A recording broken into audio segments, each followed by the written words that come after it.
Tudo da Canção Nova em um só lugar. Canção Nova Play. A doença da mulher moderna é uma doença que realmente para a mulher quando ela ataca. Dá muita dor, dá dor quando a mulher menstrua, dá dor na relação sexual. São muitas mulheres mesmo e muitas terminam não engravidando e por causa também, principalmente, da dificuldade de ter o diagnóstico. Você tem dúvida? Então já mande a sua pergunta, nós vamos estar com excelentes profissionais aqui. O programa Manhã Viva vai prestar esse serviço para você, então vale a pena você fazer a sua pergunta. Se você não tem, você provavelmente conhece alguém que tem, então já liga, passa aquele recadinho pelas redes sociais para a pessoa acompanhar o programa. @Manhã Viva, dá tempo de você já enviar a sua pergunta. E eu já chamo ele aqui, especialista em endometriose, o doutor Djalma dos Santos. Por favor, doutor, muito obrigada por ter aceitado, né? Super ocupado, estudioso no assunto. Por favor, doutor, vamos conversar primeiro o que é endometriose. Endometriose é a presença de endométrio fora da cavidade uterina. Se eu puder pegar esse modelo... isso aqui é o útero, são as trompas, o ovário, isso aqui. Essa parte amarela é o miométrio, é o músculo uterino. E a parte que vocês veem mais avermelhada é o endométrio. Esse endométrio é a parte glandular. Todos os meses, por estímulo hormonal, esse endométrio cresce, certo? Esperando que haja uma gestação. Se não há gestação, acontece, esse endométrio descama e sai na menstruação.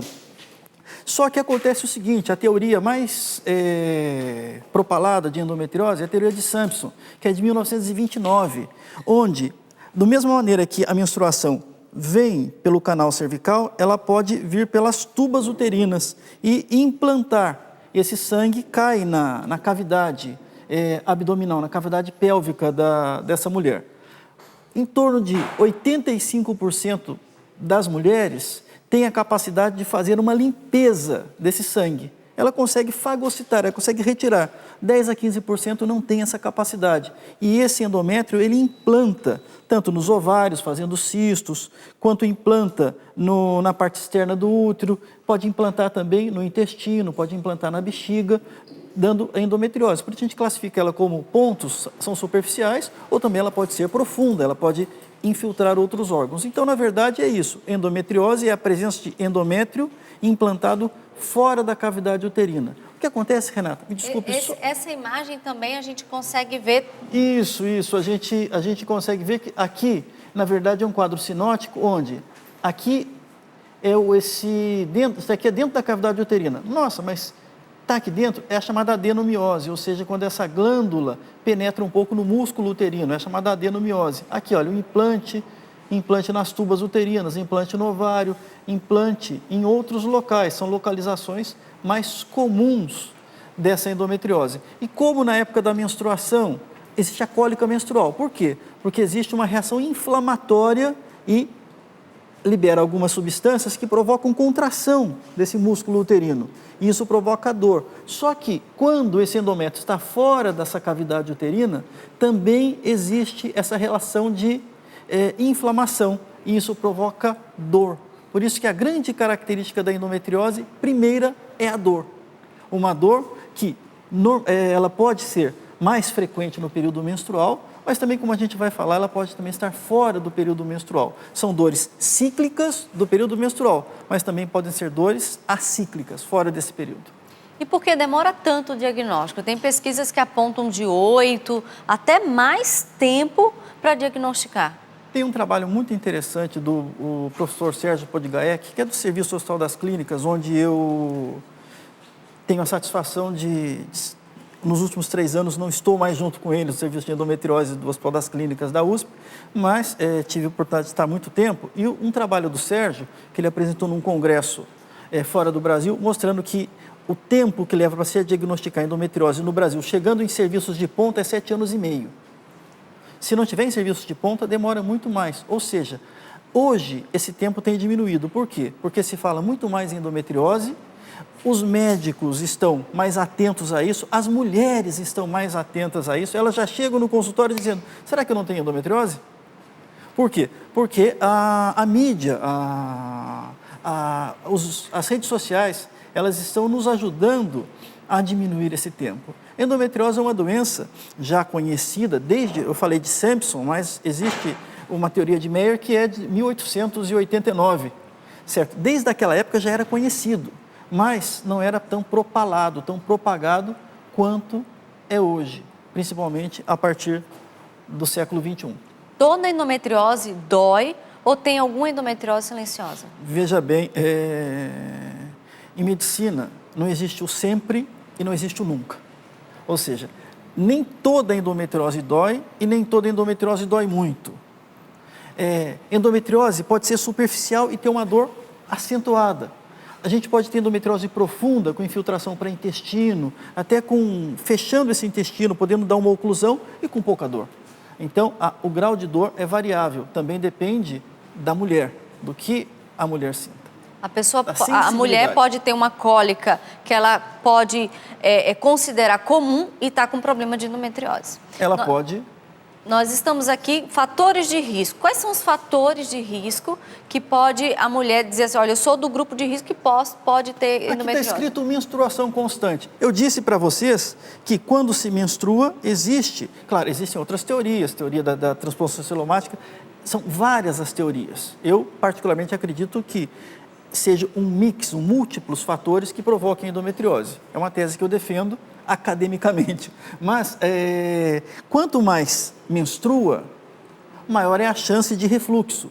Então, maior a chance de se ter endometriose. Então, a menarca precoce é um fator de risco. Ou seja, quanto mais cedo essa menina menstrua, maior é a chance, teoricamente, porque ela vai estar muito mais tempo menstruando. Agora, uma coisa muito interessante é o seguinte, tem um trabalho que foi publicado numa revista de impacto chamada Fertility Sterility, mostrando o seguinte, que meninas que quando têm cólicas menstruais e que vomitam muito e que têm um absenteísmo, não vão à escola, etc. e tal, elas teriam, teoricamente, mais chance, é um grupo que teria mais chance de desenvolver. Então, o vômito é um marcador, ou seja, a não conseguir ir fazer a sua atividade diária. Eu já, nas primeiras menstruações, eu já não ia para a escola porque eu tinha uma dor terrível e vomitava Então, é um marcador na menstruação. Isso é um marcador para a gente já saber com aquela menina se ela tem uma chance maior ou não. Isso é um trabalho que foi publicado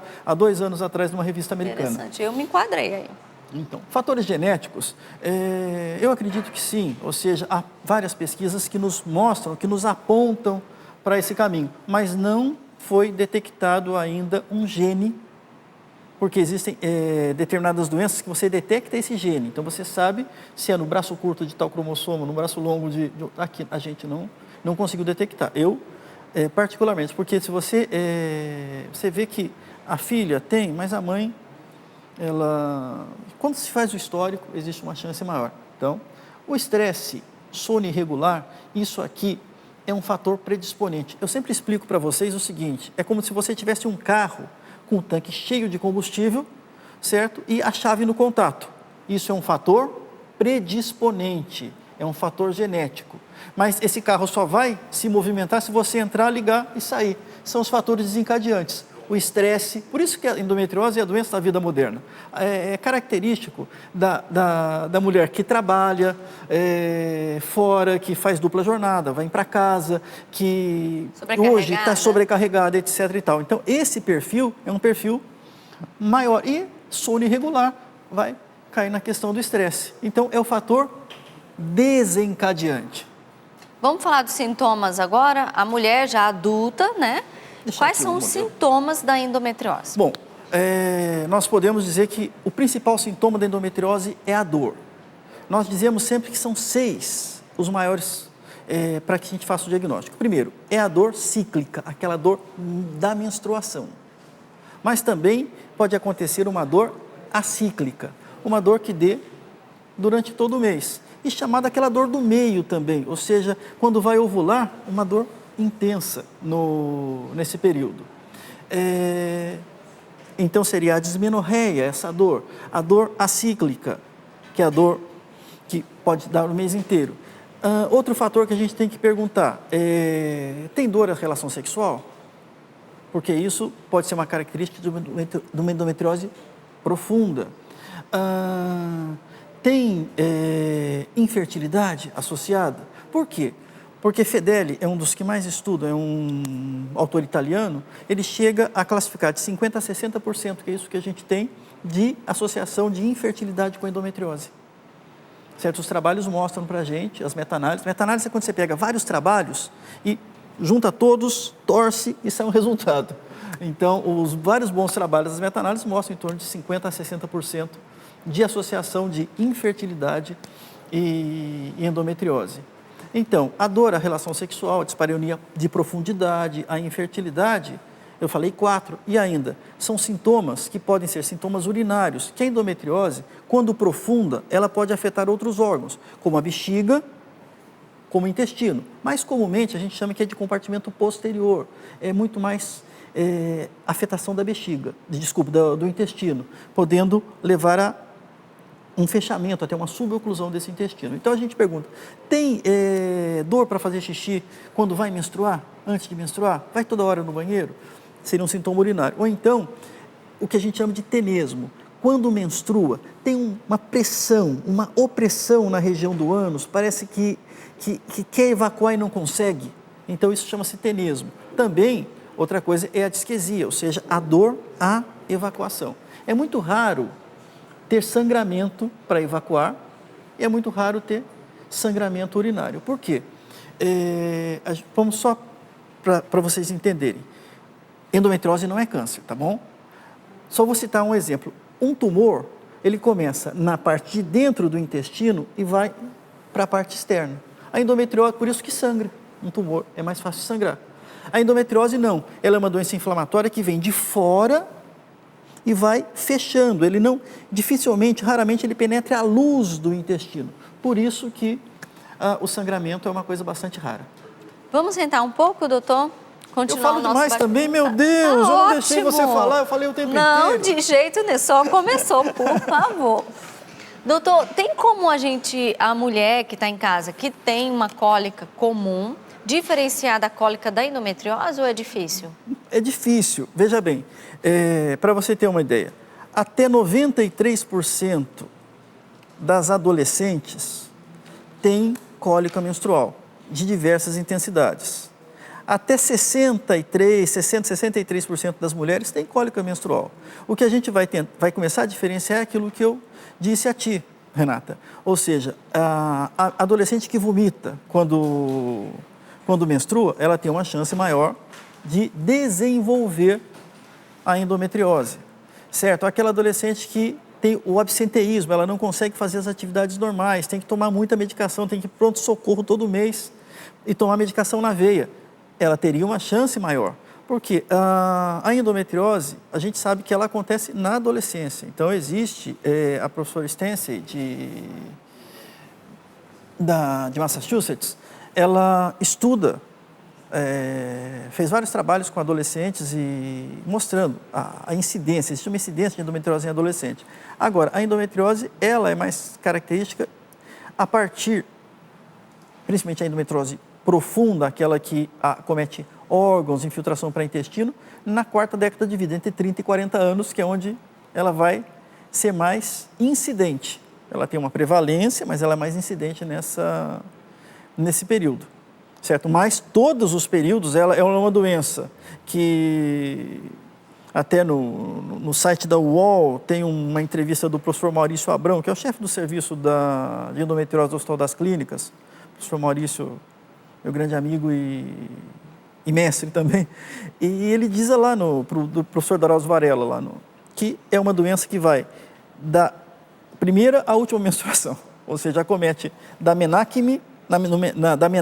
da primeira até a menopausa, a última menstruação. Então, todas as mulheres nessa faixa, elas estão sujeitas à endometriose. E para lembrar também, só a nossa telespectadora, que existe uma classificação de endometriose que é bem simples, mas é bem didática, que é a classificação do Donet, que é bem antiga, uma europeia, e que eu gosto muito. A endometriose, ela pode ser ovariana, que são aqueles cistos ovarianos, que são chamados endometriomas. Ela pode ser superficial, é aquela que não tem 5 milímetros, então ela não penetra órgãos, ou a profunda, aquela que penetra órgãos. Então, e há como se fazer o diagnóstico.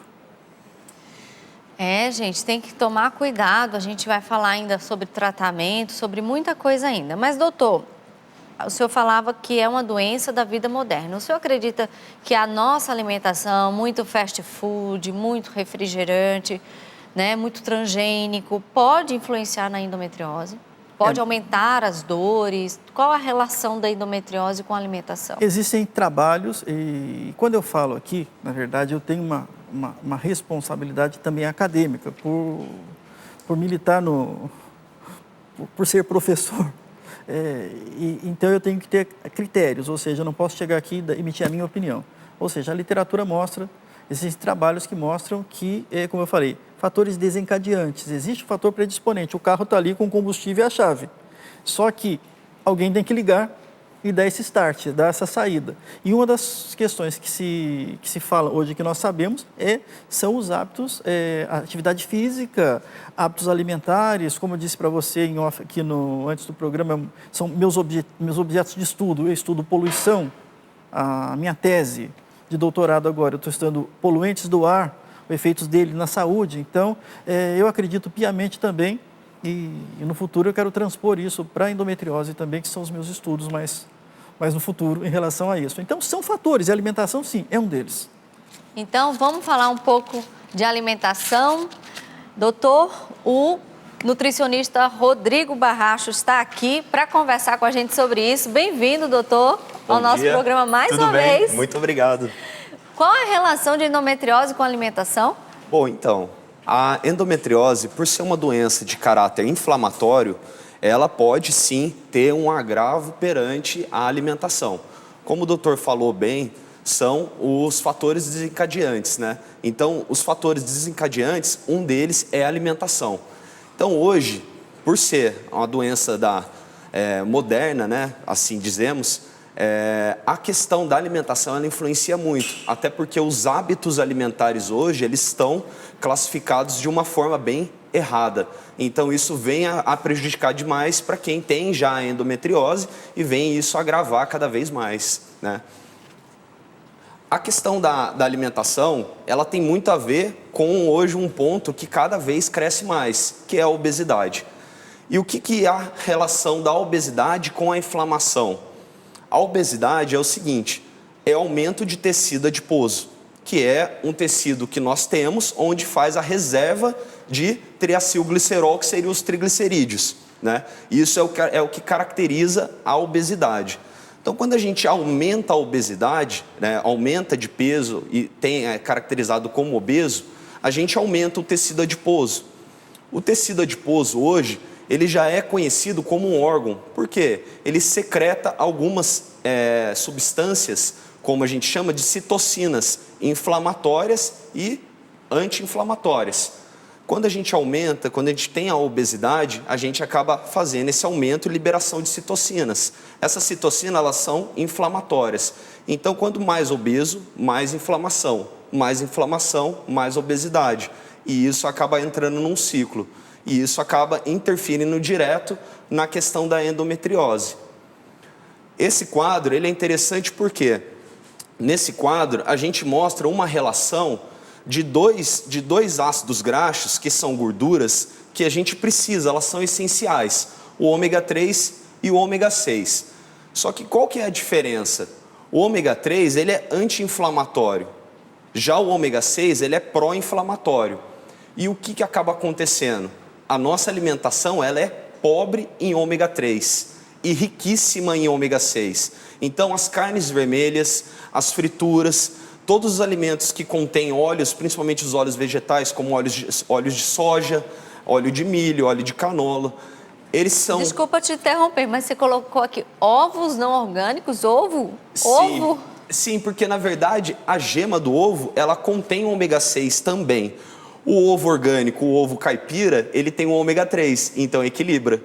Quando você compra o ovo de granja, ele tem ele não vai ter o ômega 3. Então, assim, o excesso também pode prejudicar. Então, só ovo caipira.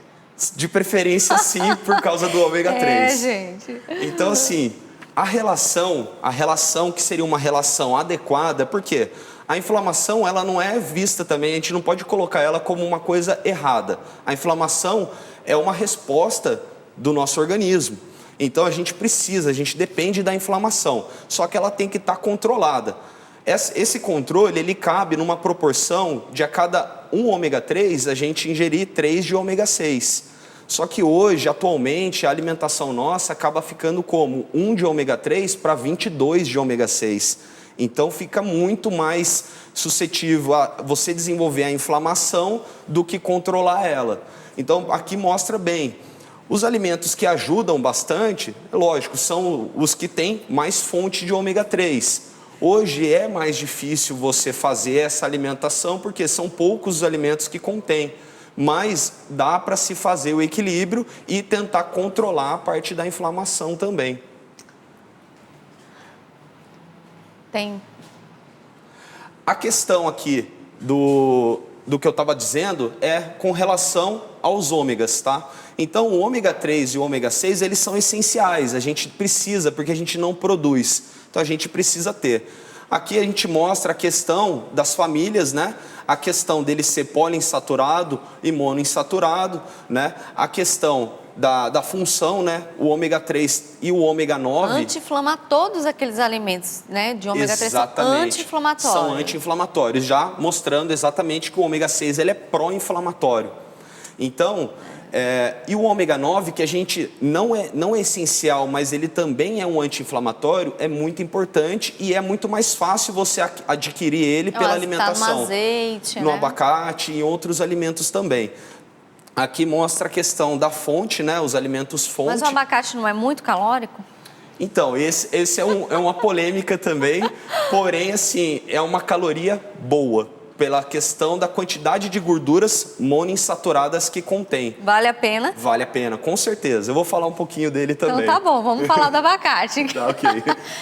E a obesidade pode piorar a endometriose? Sim, porque, como eu falei, a obesidade, ela caracteriza inflamação, né? E como a endometriose é uma doença de caráter inflamatório, quanto mais obesa essa mulher está, com certeza mais inflamação ela vai desencadear e com certeza vai agravar mais ainda a questão da endometriose. Vamos falar sobre o abacate e outros alimentos? Ok. Daqui a pouquinho. Eu continuo a minha conversa aqui com o doutor Djalma. Doutor, vamos falar agora do diagnóstico? Como diagnosticar essa doença tão difícil de diagnosticar? Primeiro, pela história clínica. Então, dor. Como eu disse, a dor, uma dor intensa no período menstrual. Temos que desconfiar, certo? Aí fazemos eu sempre faço aquelas 6 perguntas. Ou seja, aquelas 6 perguntas me indicam se eu tenho uma probabilidade maior de endometriose e se existe uma probabilidade também maior de ser uma endometriose profunda. Se eu tenho a suspeita, eu vou partir para uma avaliação. O padrão ouro, ainda hoje, o padrão ouro para o diagnóstico da endometriose é a laparoscopia, certo? É a visão direta do foco. Aí quando coloca aquela ótica, aquela câmera pelo umbigo e olha dentro da barriga e faz uma biópsia. Isso a literatura diz que esse é o padrão ouro. Porém, nós estamos avançando cada vez mais no diagnóstico precoce. Então, hoje, eu não indico mais, a gente não indica mais laparoscopia para diagnosticar endometriose, certo? Embora a literatura ainda diga que é o padrão ouro. Mas, hoje nós fazemos da seguinte maneira. Vamos falar assim, fez aquele exame, aquele marcador, aquele exame de sangue para ver se tem ou se não tem endometriose. Não tem nenhum marcador, não existe nenhum marcador para endometriose. O marcador mais usado é o CA125, mas ele tem uma sensibilidade de 40%. Mas CA125 é de câncer? Também, certo? Ele é um marcador de célula celomática, de marcador de inflamação. Ele é produzido em várias circunstâncias. Um mioma pode produzir, a endometriose pode produzir, um tumor produz níveis muito, muito mais altos. Mas o CA125 é um marcador usado. Só que a sensibilidade dele é de 40%. Significa de cada 10 mulheres que têm endometriose, só 4 vão ter alteração do CA-125. Entendi. E uma especificidade também, entre 40%, no máximo 50%. Significa que de cada 10 mulheres que têm o CA-125 positivo, só 4 ou no máximo 5 vão ter endometriose. Então, ele não faz um diagnóstico, não dá para dizer que existe um marcador para a endometriose. Todos nós que pesquisamos, buscamos achar, é o sonho dourado nosso, achar um marcador fidedigno, mas nenhum de nós ainda conseguiu encontrar. Então, a história clínica é fundamental. Depois disso, é o exame físico, certo? Porque o que a gente sempre diz aos alunos, inclusive, ou seja, examine, porque existem características no exame físico para que a gente possa detectar principalmente a endometriose profunda. A endometriose superficial, o exame não tem o exame físico, ou seja, a mobilidade uterina é preservada, existe um excretador, mas você não consegue caracterizar. Aí partimos para exames de imagem. Esses exames de imagem hoje que nos ajudam demais. Primeiro, lembrar o que o professor Maurício sempre diz, o diagnóstico da endometriose encontra-se na ponta dos dedos. Examine.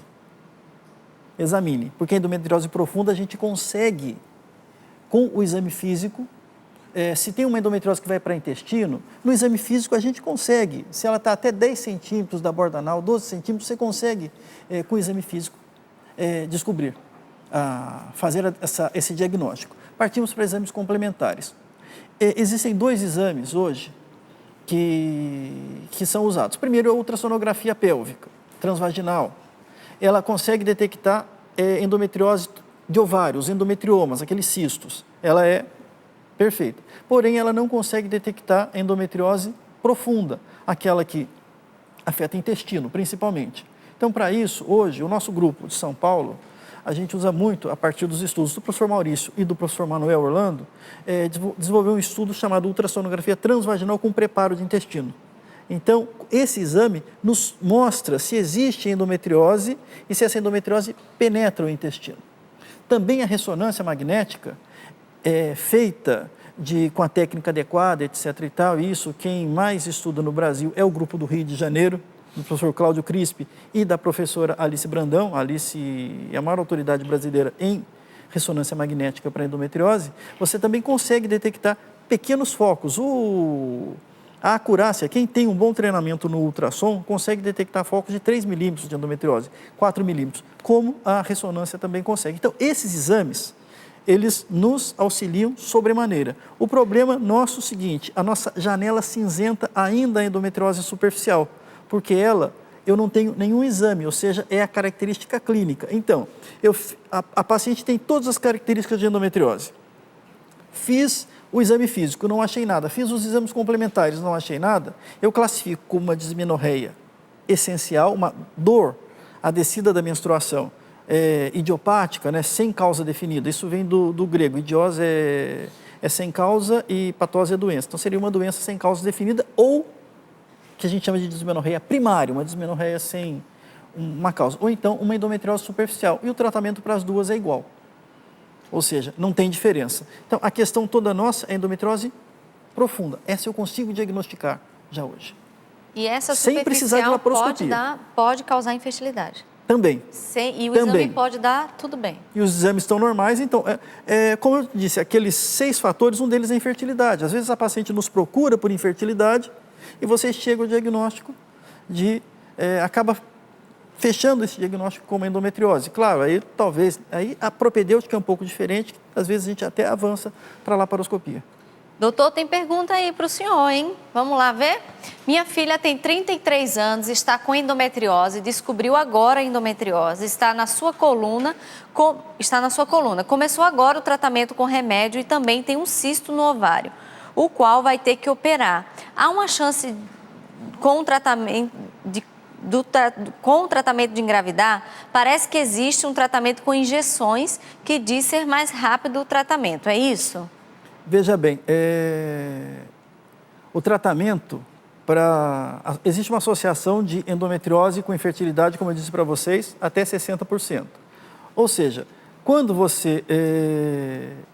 a indicação cirúrgica e o resultado, isso é individualizado a cada quadro. Então, quando o colega indica a cirurgia, ele com certeza já avaliou e viu que tem um cisto no ovário. Será que ela tem uma endometriose profunda? Será que isso está afetando também o intestino? Não sei. Será que é só esse cisto? Removendo o cisto, vai aumentar a chance dela de engravidar na ausência de outras lesões. Lembrando sempre que cistos de endometriose que acima de 4 centímetros, até 4 centímetros, a literatura diz, olha, não mexa. Acima de 4 centímetros tem que fazer a remoção. Mas ele pode estar, cistos acima de 4 centímetros são associados até 33% de endometriose de compartimento posterior, aquela que vai para o intestino. Então, associados a 11% de endometriose de apêndice e de íleo terminal, que seria o intestino fino, podendo ter endometriose ali também. Então, todas essas nuances, na verdade, aqui é difícil dizer a chance, mas cada caso é um caso e certamente o colega que avaliou de maneira adequada, porque nem sempre a gente indica a cirurgia para se tratar. Aqui a questão não é infertilidade e endometriose, porque seria um capítulo grande para a gente trabalhar aqui, precisaria de uns 3 programas para falar só disso, de endometriose e infertilidade. Quem sabe, o povo é que pede, né? Espero que, com certeza, o doutor ajuda você, né, Roseli? E nós estamos aqui com a indicação Nutrição, Saúde e Fertilidade, da doutora Gisele Savioli. É um livro fantástico, ela traz como os alimentos podem nos dar, além de qualidade de vida, também nos ajudar na fertilidade, é o que a gente está falando aqui. Eu fiquei muito impressionada com essa explicação sobre inflamação, obesidade. A gente tem que pensar muito bem o que a gente come, gente. Então, você pode adquirir no 3186-2600 e ainda ajudar a obra Canção Nova a continuar evangelizando e a transmitindo programas como este. E nós vamos para um breve intervalo e já já a gente volta. Vale a pena esperar por nós. Manhã Viva de volta hoje falando sobre um assunto que interessa a muitas mulheres, endometriose. Ela já acomete 7 milhões de brasileiras na idade reprodutiva.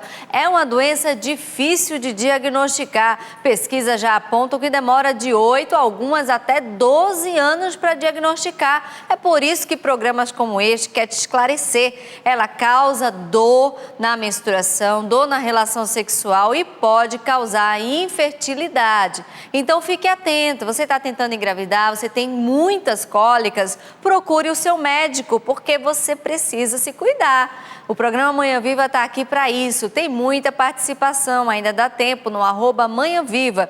Nós estamos com especialista em endometriose, doutor Djalma, ginecologista Djalma dos Santos, e nós estamos também trazendo aqui o nutricionista doutor Rodrigo Barrocho. E ele está falando aqui sobre a relação de endometriose e alimentação. E nós vamos daqui a pouquinho mostrar os alimentos ricos que nos ajudam também a evitar esta doença. E tem mais uma participação aqui para o doutor Djalma. Flaviane Maria da Silva Souza.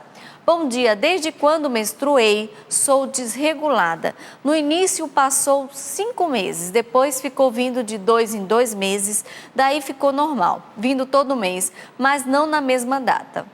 Depois que engravidei, minha menstruação vem um mês com um fluxo maior e outro não. Ela não vem todo mês, passa 3 meses sem vir. É normal? Oi, Flaviane, não tem uma característica de endometriose isso, porque não existe dor, não existe a dismenorreia, etc. e tal.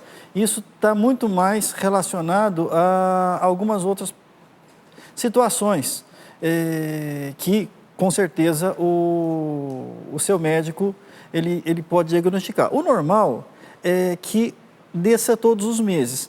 Para você entender, ciclos de 24 a 35 dias, de 25 a 35, para ficar mais claro, são normais. Se a menstruação demora um mês 25, no outro mês 35 dias, depois 28, 31, isso é normal, ou seja, não há problema. Quando fica 2 meses sem descer, pode ser que exista algum outro tipo de problema.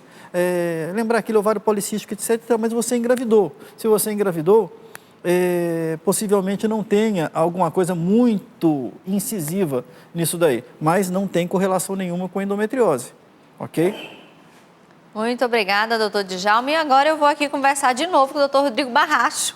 E eu perguntava do abacate. Isso mesmo. Eu falava que o abacate é muito calórico, mas vale a pena? Vale, com certeza. O abacate, como eu disse ali na tela, ele é rico em ômega 9, né? E outras substâncias. Então, assim, como na endometriose, o doutor falou até que uma das questões é o sono, né? Não muito a pessoa que acaba não dormindo, a mulher que não dorme direito, o abacate ele é ótimo para regular isso, porque ele ajuda a regular o cortisol, que é o nosso famoso hormônio do estresse. A gente depende do cortisol, mas ele em excesso, ele é prejudicial e pode vir a prejudicar a mulher a dormir. No caso, ele também é um ótimo alimento para fazer essa regulação do sono, tá? Então, ele é um anti-inflamatório natural, por ser rico em ômega 9, ele é rico em potássio, rico em magnésio, rico em vitaminas do complexo B, e ótimo também como antioxidante, porque ele é rico em vitaminas que são lipossolúveis, como a vitamina A, a vitamina E, então assim, ele é ótimo. E esse cheiro de cebola tá forte, desde o começo do programa. Verdade. Por que ela tá aqui, doutor? Então, eu trouxe esses alimentos, na verdade, né, eu pedi para ser esses alimentos, porque são os alimentos que estão mais presentes na casa das pessoas hoje, são alimentos fáceis de você encontrar. Tá bem acessível. Exatamente, e são alimentos poderosíssimos, né? A combinação de alho e cebola para fazer um tempero, para estar cozinhando é ótimo. Todo mundo tem uma cebola e um alho em casa, né? Não é possível. Só que o alho e a cebola, eles são ótimos porque eles são antioxidantes, eles são bactericidas, fungicidas, ou seja, eles ajudam a melhorar a questão de infecções, né? Principalmente a parte respiratória também, porém eles ajudam muito a melhorar a função hepática. E hoje, para se entender melhor a questão de inflamação, a obesidade, se passa muito pelo fígado. Então, um fígado hoje maltratado é sinal de aumento de peso, obesidade, inflamação e propenso a doenças inflamatórias como a endometriose. O alho e a cebola, eles são hepatoprotetores, então eles ajudam a melhorar a função hepática e isso ajuda bastante nesse controle também, tá? Como outros alimentos aqui, um exemplo, o abacaxi. O abacaxi, ele é rico numa enzima que chama bromelina. Essa enzima, ela faz o quê? Ela é proteolítica, como a gente chama, ela quebra proteínas. E, de quebra, ela também é anti-inflamatória. Então, ele ajuda muito num processo digestivo e também ajuda no processo anti-inflamatório, tá? O gengibre, com uma combinação com o alecrim, que está aqui também, é uma combinação muito boa para se fazer um chá. Eles também ajudam nesse processo por serem anti-inflamatórios e analgésico. Então ajuda, né? Até eu trabalho muito com a parte esportiva e eu indico muito o gengibre para fazer recuperação muscular. Então, assim, isso ajuda bastante nesse processo como um processo anti-inflamatório, tá?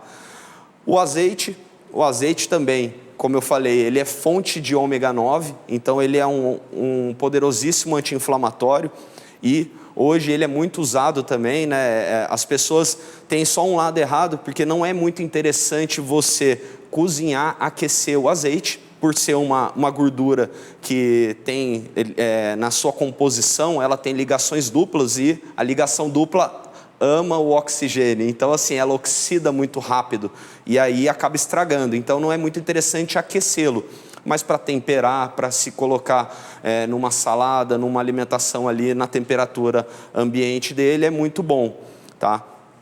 Outro alimento que é poderosíssimo e é muito aliado na época da menstruação da mulher é o chocolate. Só que aqui eu trouxe... Só esperando, vamos só esperar o que ele vai falar para nós, mulheres, do chocolate. Só que aqui eu trouxe... Por favor, fale bem dele. Eu trouxe o cacau. O cacau é diferente do chocolate. O chocolate é o produto.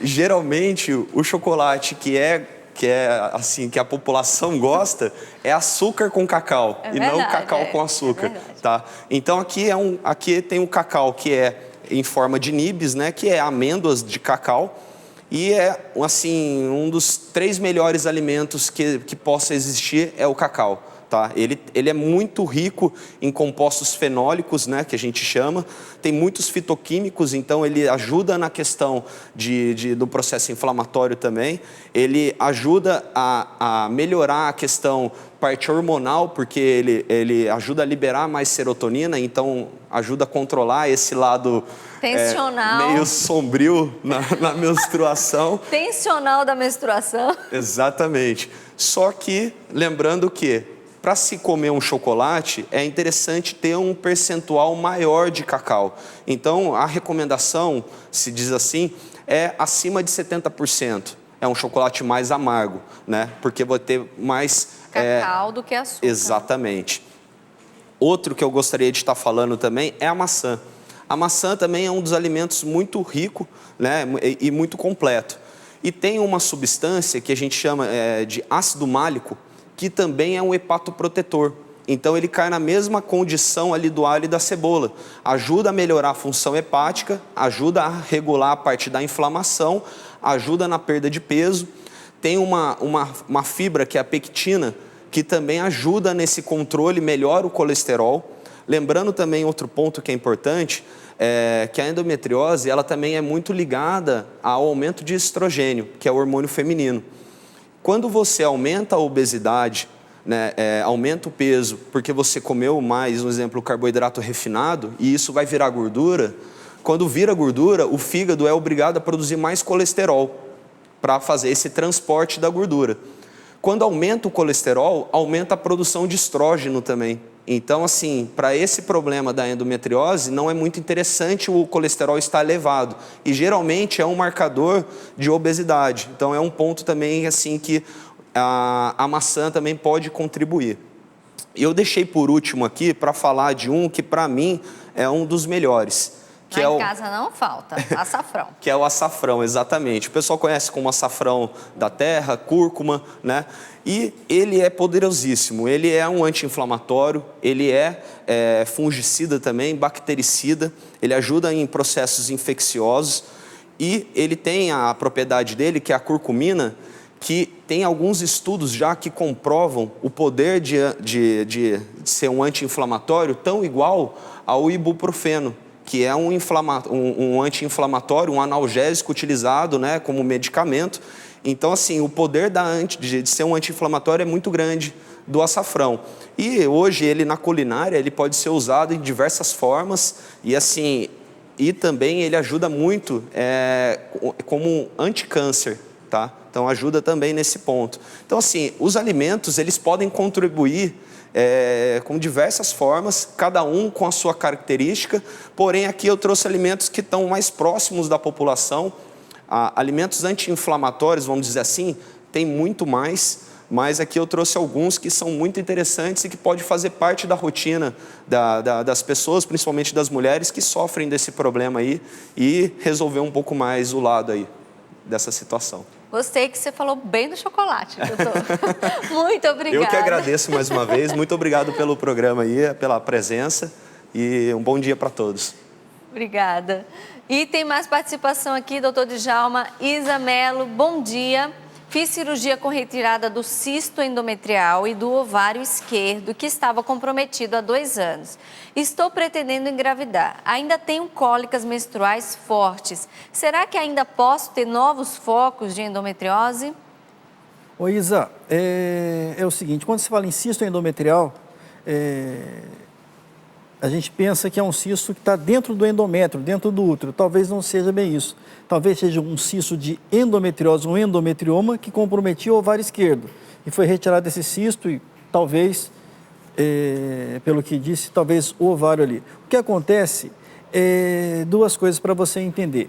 O cisto de endometriose, ele não dá cólica. Então você pode ter um cisto no ovário, um endometrioma, e não tem cólica. Agora, a cólica normalmente ela pode estar associada a uma coisa que a gente chama de adenomiose, porque da mesma maneira que existem focos de endométrio fora do útero provocando esse cisto, dentro da cavidade uterina, como eu mostrei no modelo, o endométrio está aqui e o músculo aqui em cima, e ele pode penetrar nesse músculo, ou seja, o endométrio aqui penetra no músculo, fazendo o que a gente chama de adeno, que é glândula, miose, mio, que é músculo. Então, isso libera quimiocinas, citocinas ali e faz uma reação inflamatória e contrai muito esse útero, aumentando a cólica.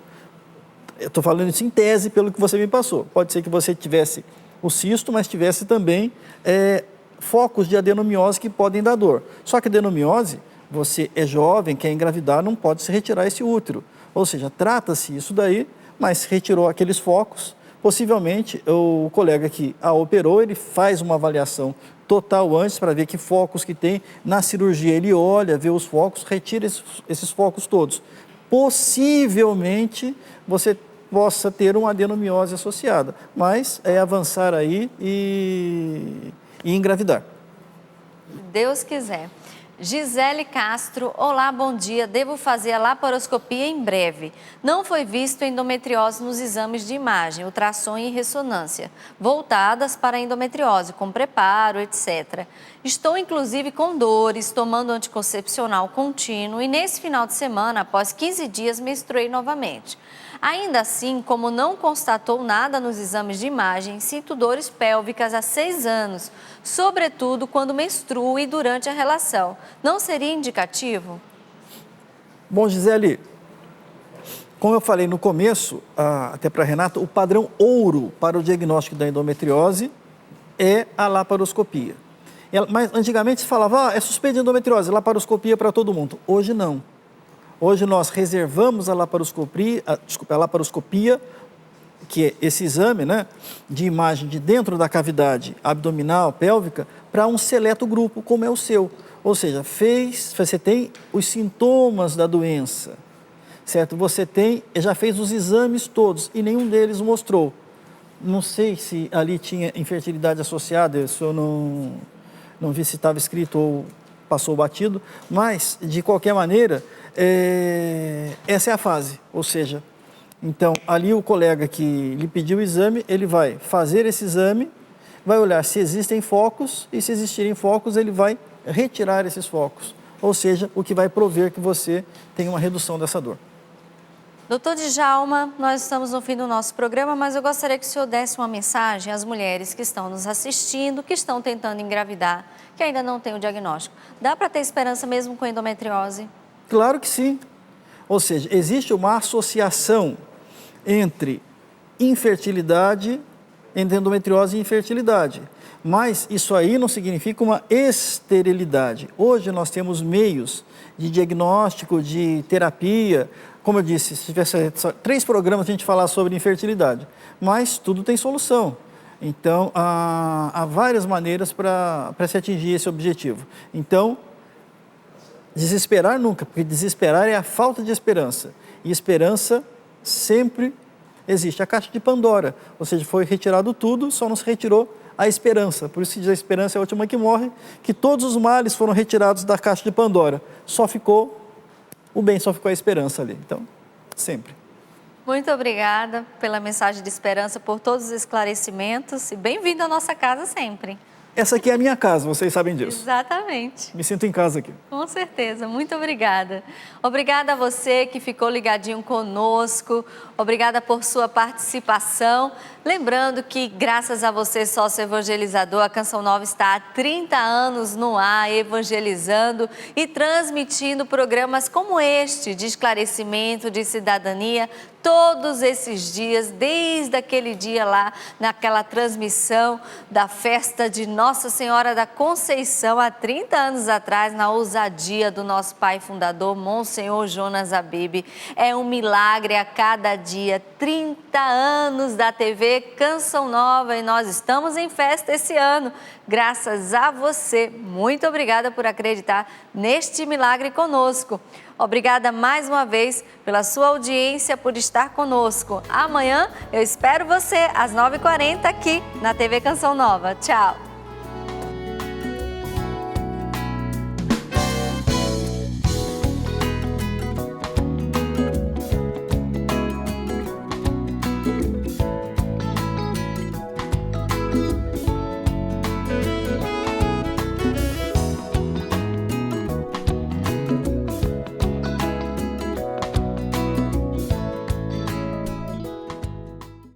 Tudo da Canção Nova em um só lugar.